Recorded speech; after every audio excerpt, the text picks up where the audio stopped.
आइ हम मधुश्रावणी पाबनि के नवम दिन के कथा सुनाबऽ जा रहल छी।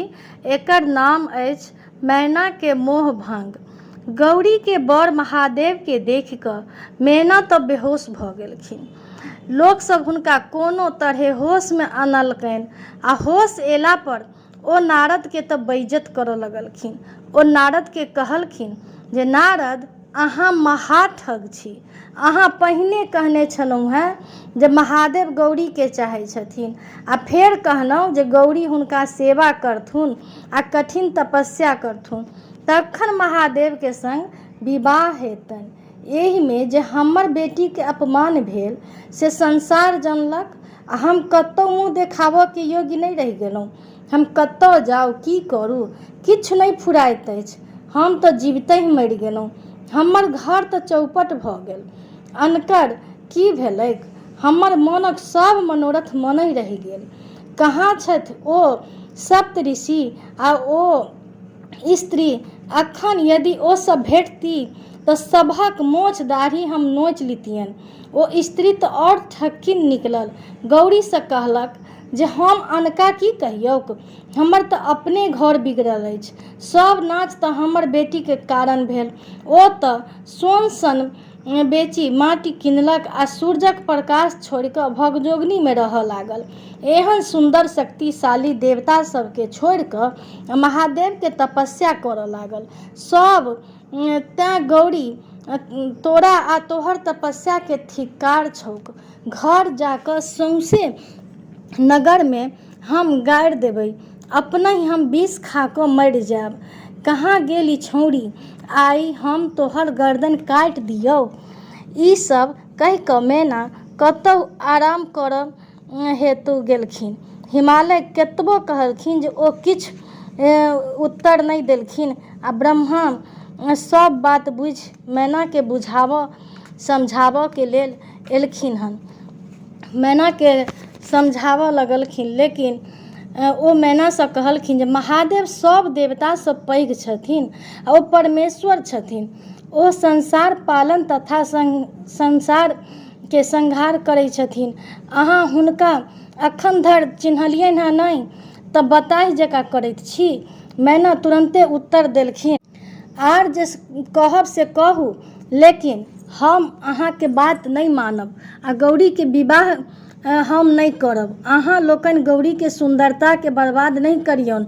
यदि मन होइत अछि तऽ हुनका जान से मारि दियौन। 10 दिक्पाल सूर्य अग्नि यम निसृति वरुण ईशान ब्रह्मा शेषनाग सब मिलकऽ मैना के बुझाबऽ लगलखिन। तैयो एकै ठाम कहि देलखिन जे हम गौरी के विवाह नहीं करब। महादेव के संग नहीं करब। ओ कुरूप के संग हम नहीं करब। सप्त ऋषि लोकनि वशिष्ठ कश्यप अत्रि जमदग्नि गौतम विश्वामित्र भारद्वाज सेहो मैना के बुझेलखिन समझेलखिन। हम लोकनि सब कहै छी अहाँ ई अनुचित कार्य नहीं पड़ैत अछि। हमर लोकनि के बात बुझू आ विवाह गौरी के महादेव के संग कऽ दियौन। ओ त्रिलोकीनाथ छथि। अहाँ के घर पर आयल छथि। सबके हिनकर दर्शन दुर्लभ होइत छैक। हिनका सँ बढ़ि कऽ तऽ दोसर नहीं अछि एहि जगत में। पात दोसर एहि संसार में केओ नहीं अछि। मैना हुनको लोकनि के बात नहीं मानलखिन आ अपन बेटी के अतरुआरी से काटि देबा लेल तैयार भऽ गेलखिन। लेकिन कहलखिन जे हम महादेव से तऽ विवाह नहीं करब। गौरी के विवाह महादेव से हम नहीं करऽ देबनि। तखन हिमालय स्वयं गेलखिन आ बुझाबऽ लगलखिन आ कहलखिन जे एना किया करै छी? द्वार पर के सब आयल छै से नहीं देखै छियै? एना बताह जकाँ करब तऽ महादेव के चिन्है नहीं छियनि? ओ त्रिलोकीनाथ छथिन। ओ सब कऽ सकै छथिन। अपन जिद छोड़ि दिअ आ विवाह संपन्न होबऽ दियौ। मैना उत्तर देलखिन जे हमर निश्चय तऽ अटल अछि। हम महादेव के संग गौरी के विवाह नहीं करऽ देबनि। अहाँ यदि बेटी सँ निश्चिंत होबऽ चाहै छी तऽ ओकरा गर्दन में पाथर बान्हि कऽ आ पानि में डुबा दियौ और गौरी के मारि दियौ।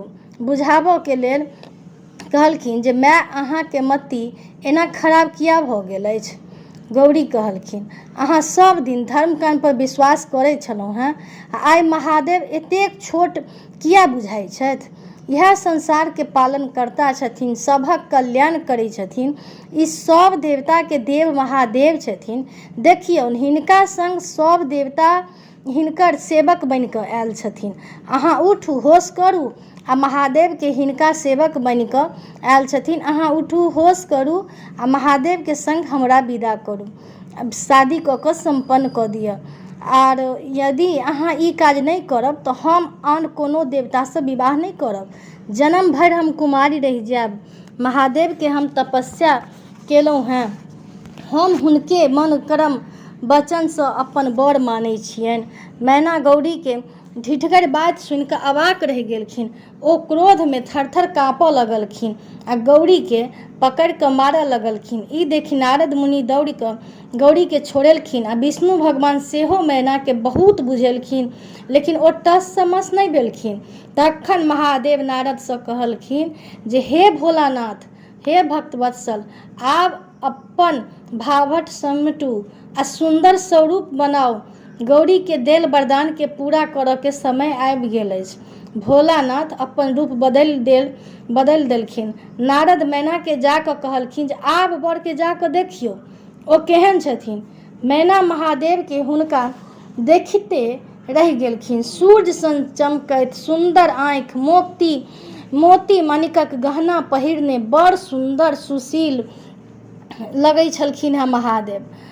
सूर्य हुनका छाँव ओढ़ौने, चंद्रमा चामदर डोलबैत, ओठो सिद्धि नचैत, गुदा यमुना पाछूमे चामर धयने, ब्रह्मा विष्णु इंद्र सब ऋषि हुनका आगू पाछूमे जय जयकार करैत, गंधर्व अप्सरा सब नाचैत गाबैत, तखन महादेवके गण सब झाल मृदंग बजबैत, झूमैत, नाना प्रकारके गाजा बाजा बजबैत छल। एहि समयके महादेवके शोभा अवर्णनीय छल, जकर कोनो वर्णन नहि कऽ सकैत अछि। महादेव एहि रूपमे देखि कऽ मैनाके आश्चर्य लागि गेलनि। आब मैनाके होश भेलनि आ मैना मोने मोने प्रसन्न भऽ गेलखिन आ अपन गौरीके तपस्याके फल त्रिलोकीनाथ महादेवके देखि कऽ। अब दोसर कथा पार्ट 2 में गौरीके विवाह। महादेवके देवता ऋषि मुनिके बरियाती ओ साज बजा कऽ संग हिमालयके द्वार पर पहुँचल। मैना हुनका लोकनिके परिछन केलखिन। स्त्रीगण सब गीत गाबैत मैनाके पाछू लागि गेलखिन आ सब महादेवके रूप देखि कऽ मोहित भऽ गेलखिन, कठपुतली जकाँ ठाढ़ भऽ गेलखिन। सब स्त्रीगण गौरीके भाग्यके सराहना करऽ लगलखिन। महादेवके दर्शनसँ सब धन्य भऽ गेल। देवता लोकनि महादेवके संग नहि छोड़ऽ चाहै छलखिन हेँ, कारण हुनका लोकनिके शंका छलनि जे महादेव फेर कोनो तमाशा नहि ठानि देथिन। मैना झटसँ बरके परिछन कऽ कऽ चलि गेलखिन। हुनको शंका छलनि जे देवता लोकनि किछु हँसी ठट्ठा नहि कऽ देथिन। बरके मड़बा पर आनल गेल। हिमालय हुनका अरहना पूजा केलखिन। ओठङ्गर कूटल गेल। महादेव कोकरा घरसँ गौरीके हाथ पकड़ि अनलखिन आ ब्रह्मा सब काजमे तत्पर छलखिन। बरके रेशमी धोती, फूल माला पहिरा कऽ सोनाके माला पहिरायल गेल आ बर कनियाँके आमके पल्लव केर कंगन बान्हल गेल। ऋषि लोकनि गोत्राध्याय पढ़ायल गेल। हिमालय कन्यादान सम्पन्न केलखिन आ गौरी शंकर वेदी पर गेलाके अग्निके आवाहन कऽ कऽ हवन कयल गेलनि। विवाहके सब विधि सम्पन्न कयल गेल। ऋषि लोकनि बर कनियाँके आशीर्वाद देलखिन। गंधर्व अप्सरा लोकनि नाच गान केलखिन। देवता लोकनि कहलखिन जे हे महादेव, अहाँ जगत पिता छी आ गौरी जगन माता भेली। गौरी शंकर कुल देवताके प्रणाम कऽ कऽ भोजनसँ निवृत्त भऽ कऽ विश्राम करऽके लेल गेलखिन आ बरियाती लोकनि सत्कार प्रारंभ भेल। जहिना विभिन्न तरहक बरियाती आयल छलनि हेँ, तहिना हिमालय सब लोकके विभिन्न प्रकारके ओरियान केने छलखिन हेँ। जतऽ साक्षात अन्नपूर्णाके जन्म भेल छलनि हेँ, ततऽ कोन वस्तुके कमी भऽ सकैत अछि।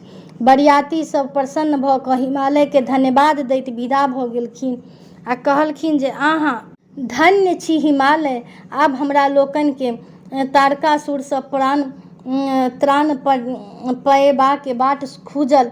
हिमालय कर जोड़ने ठाढ़ छलखिन हेँ। मैना अपन अज्ञानता के लेल देवता और ऋषि से क्षमा मांगऽ लगलखिन। ओ लोकनि कहलखिन जे ई सब लीला त्रिलोकीनाथ के छलनि हेँ। अहाँके सौभाग्य बड्ड भऽ गेल। आब हमरा लोकनि के जायबाके आज्ञा दऽ दिअ। आगा आगा गौरी शंकर बसहा पर चढ़लखिन आ विदा भऽ गेलखिन। पाछू पाछू हुनका लोकनि के अरियातऽ के लेल हिमालय सहित हुनकर पूरा परिवार छलनि हेँ। किछु दूर भरि हिमालय लोकनि गेलखिन आ हुनका लोकनि के जाइत देख बेटी के बिछोहे भरि मन धरि घुरि अपन घर